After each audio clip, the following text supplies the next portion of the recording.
ગાંધીનગર સ્થિત cyber centre of એક્સેલન્સે 9.72 કરોડના investment ફ્રોડના ગુનામાં આરોપીઓને કચ્છ ખાતેથી ઝડપી પાડ્યા છે.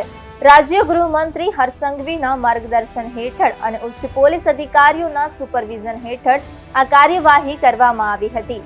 આ કેસમાં ફરિયાદી સાથે અજાણ્યા ઇસમોએ વોટ્સએપ દ્વારા મિત્રતા કરી NASDAQ.S વેબસાઇટ પરથી USDT માં ટ્રેડિંગ કરતી હોવાનો દાવો કર્યો હતો.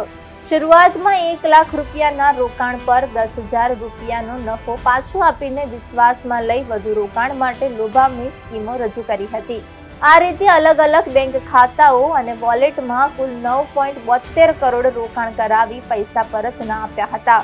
પોલીસ તપાસમાં ખુલ્યું કે આરોપી આકાશ શ્રીવાસ્તવે પોતાના નામે બેંક એકાઉન્ટ ખોલાવી તેમાં 3.13 કરોડ જમા કરાવી અને કમિશન મેળવી આંતરરાષ્ટ્રીય સાયબર ક્રાઇમના મુખ્ય ગુનેગારોને નાણાં મોકલ્યા હતા.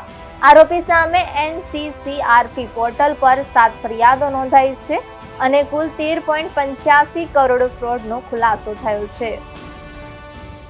એક ઇન્વેસ્ટમેન્ટ ફ્રોડનો કેસ અમારી સામે આવેલો હતો, જેમાં એક સિનિયર સિટીઝન સાથે કુલ 9.72 કરોડ રૂપિયાનું ઇન્વેસ્ટમેન્ટ ફ્રોડ થયેલું હતું.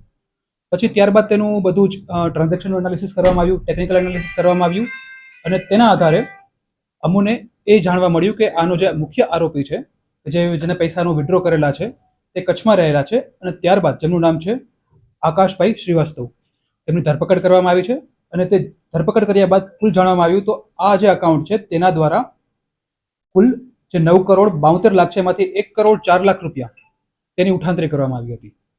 હવે આ જે 1.04 કરોડ રૂપિયાની ઉઠાંતરી કરવામાં આવી હતી તો તે અકાઉન્ટ નંબર જે છે પર્ટિક્યુલર જેમાંથી આટલી ઉઠાંતરી કરવામાં આવી હતી તેનું વધારે NCRP પોર્ટલ પર ચેક કરવામાં આવ્યું તો તેની સામે 7 સાયબર ફ્રોડના ગુના રજીસ્ટર થયેલા છે, જેની કુલ રકમ બીજી 13 કરોડ રૂપિયાની છે.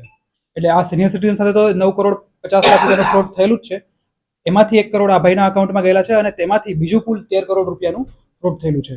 તો આ ઇન્વેસ્ટમેન્ટ ફ્રોડની પણ આગળની તપાસ ચાલુ છે. તેના ઉપરના લેયર તેમજ નીચેના લેયરની પણ સંપૂર્ણ તપાસ કરવામાં આવશે અને જે રીતે વસ્તુની આગળ અમને ડિટેલ્સ મળશે તે રીતે આપણી સાથે શેર કરવામાં આવશે.